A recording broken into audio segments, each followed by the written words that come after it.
Everyone knows the classic story. Two young people in a tiny garage, building the world's next big thing. It is simple. It is exciting. It makes us believe anyone can become a billionaire. We see this with Apple. We hear it with Google. Even OpenAI claims a humble start. These are the legends Silicon Valley loves. But is it true? Or is it just a myth? The real stories are messier. The beginnings are not always in lonely garages. Friends, rivals, investors, and even the US government played a role. The truth is deeper and more tangled than the fairy tales. So, why do we keep telling the garage story? Maybe because it is easy to understand, maybe because it gives us hope. But the reality is more complex and much more interesting. Let's pull back the curtain and see what really happened. Before Apple or Google, before the world even dreamed of personal computers or smartphones, there were 8 rebels. These were not the kind of rebels you see in movies, no leather jackets or motorcycles. Instead, they wore lab coats and thick-rimmed glasses, and they gathered in quiet rooms filled with the hum of early electronics. But their actions would ignite a revolution that changed the world forever. These 8 men were brilliant engineers, working at a company called Shockley Semiconductor in California. They were young, ambitious, and full of ideas, eager to push the boundaries of what technology could do. Every day they tinkered with circuits and transistors, dreaming of a future where computers could be smaller, faster, and more affordable. Their boss, William Shockley, was a Nobel Prize-winning scientist, undeniably brilliant, but also famously difficult to work with. His management style was harsh, and he often clashed with his team. Shockley's vision was groundbreaking, but his leadership left the engineers frustrated and stifled, unable to fully explore their own ideas. In 1957, after months of tension and disagreement, these 8 men made a bold decision. They decided they had enough. Together, they walked out of Shockley Semiconductor, risking their careers and reputations. The press and their peers called them the Traitorous Eight, a name meant to shame them, but it became a badge of honor.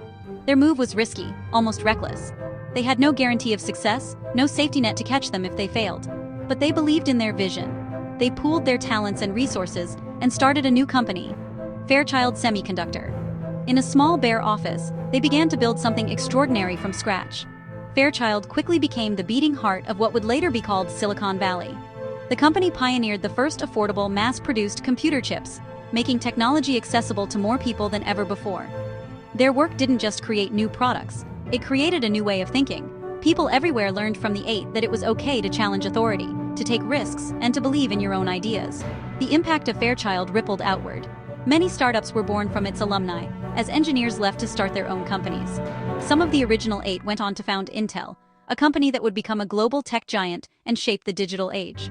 The seeds planted by their rebellion grew into an entire ecosystem of innovation. Their story isn't the classic Silicon Valley tale of inventors in a garage. It's a story of courage, teamwork, and defiance in the face of adversity. These men didn't just build chips. They built a culture where questioning the status quo was not only accepted, but celebrated. The culture of innovation that defines Silicon Valley today started with their bold step. Their willingness to walk away from comfort and security, to risk everything for a dream, set the tone for generations of entrepreneurs. The lesson is clear. Silicon Valley was born out of rebellion, not just hard work in a garage, but from the courage to stand up and say, "We can do better." The legacy of the Traitorous Eight lives on in every tech entrepreneur who dares to defy the odds, who chooses innovation over comfort, and who believes that one bold step can change the world. Their spirit continues to inspire the dreamers and doers who shape our future every day. Apple's story is famous, told and retold in boardrooms, classrooms, and documentaries around the world. But what most people don't realize is that the real beginning of Apple is far less polished, far less corporate, and much more rebellious than the myth suggests. The company that would one day change the world started with a secret, a risk, and a willingness to break the rules. Before there were glossy product launches and billion-dollar valuations, there were 2 young men, a handful of blueprints, and a dream that didn't quite fit inside the lines. Steve Jobs and Steve Wozniak were more than friends. They were partners in curiosity, united by a shared fascination with technology and a desire to push boundaries. Their friendship was built on late-night conversations, wild ideas, and a mutual love for tinkering with electronics. In the 1970s, they stumbled upon a secret that would change their lives. With a simple device called the Blue Box, you could make free long-distance calls by tricking the phone system. This wasn't just a clever hack, it was a revelation. The Blue Box was a small, homemade gadget, but it had the power to outsmart the world's largest telephone companies. Wozniak, the technical genius, built the blue boxes with his own hands, soldering wires and testing circuits late into the night. Jobs, ever the visionary and hustler, saw the potential and found ways to sell them to other curious souls. They knew it wasn't legal, but that only made it more thrilling. Every sale was a small act of rebellion. But more than anything, the blue box taught them a lesson that would shape their future. Technology could break the rules, open new doors, and create opportunities where none existed before. It was about more than making free calls. It was about seeing the world differently, about questioning what was possible. The blue box adventure didn't just give them a taste for innovation, it inspired them to dream even bigger. Soon, the same spirit of curiosity and defiance led them to build the first Apple computer in the cramped garage of Jobs' parents' house. It was a humble beginning, but it was fueled by the same energy that powered their earlier exploits. The garage wasn't the birthplace of Apple in the way people imagine. It was just a workshop, a place where ideas could be tested and boundaries could be pushed. The real birthplace was in their minds, in their willingness to challenge the status quo. Their hacker spirit shaped everything Apple would become. Jobs and Wozniak loved finding new ways to use old systems, to make technology do things it was never meant to do. They weren't afraid to challenge big companies or break a few rules along the way. The Blue Box story is a powerful reminder. Apple started by breaking barriers, not just building computers.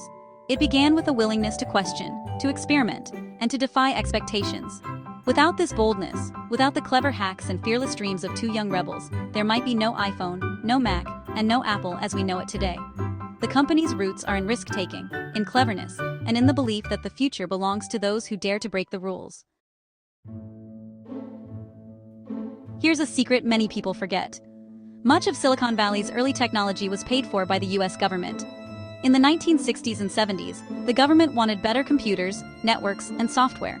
They poured money into universities and companies to get it. The internet was not invented by a startup. It began as ARPANET, a project funded by the US Defense Department. Touchscreens, GPS, and even some ideas behind the iPhone started in government labs. Many founders used research paid for by taxpayers.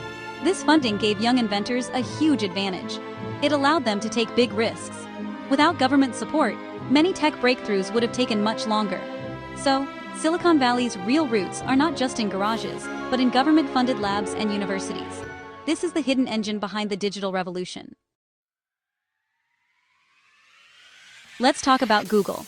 Today, it's a household name, a verb, and the gateway to the world's information. But its beginnings were far more humble and uncertain than you might imagine. The story begins at Stanford University in the mid-1990s, a time when the internet was still young and full of promise. Stanford's campus buzzed with innovation, attracting some of the brightest minds in technology. Among them were Larry Page and Sergey Brin, two ambitious PhD students with a shared curiosity about how information could be organized and accessed online. Their project started with a simple but powerful goal: make web searches better, faster, and more relevant. They spent countless nights brainstorming, coding, and scribbling ideas on scraps of paper. Back then, the internet was exploding in size, but finding useful information was like searching for a needle in a haystack. Search engines existed, but they often returned cluttered, irrelevant results. Working out of a cramped, dimly lit basement, Larry and Sergey built a search engine called Backrub. It was different from anything else at the time, both in concept and execution. Instead of just matching keywords, Backrub analyzed how websites linked to each other, using the structure of the web itself to determine which pages were most important. This approach made Google's search results smarter, more accurate, and surprisingly intuitive. Users quickly noticed the difference. Word spread fast. Soon, everyone on campus was using their search engine, and it became the go-to tool for students and professors alike. But to turn their innovative idea into a real company, Larry and Sergey needed more than just technical brilliance. They needed resources, funding, and a plan for the future. They leaned on Stanford's supportive network, borrowing computers, securing government research grants, and getting advice from faculty who believed in their vision. Their advisors played a crucial role, connecting them to early investors and guiding them through the challenges of starting a business from scratch. By 1998, Google had outgrown the Stanford basement. The company moved into its first real office, marking the beginning of a journey that would reshape the web and the world forever. The Google story isn't just about genius or luck. It's about relentless curiosity, teamwork, and the courage to challenge the status quo. It's a testament to using the right resources, building strong networks, and seizing the perfect moment to transform a simple school project into a global empire that changed how we all experience the internet. When Google first started, they needed lots of computer power. But servers were expensive. Larry and Sergey had a solution. Build their own with cheap parts and Lego bricks. Their first storage rack looked like a child's toy, but it worked. It let Google handle huge amounts of web data at low cost. This clever hack became part of Google's legend. It showed how creative solutions could beat big budgets. But it also needed help from Stanford and investors. When Google grew, they hired top engineers and bought the best machines. The Lego server was just the start. Soon, Google turned their search engine into a business. They sold ads that matched people's searches. This made billions and created a new kind of online economy. Many early Google employees and investors became millionaires. The Lego server is a symbol.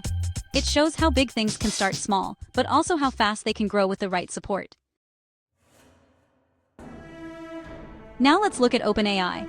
In 2015, a group of tech leaders started it as a nonprofit. Their goal was bold: make artificial intelligence safe and open for everyone.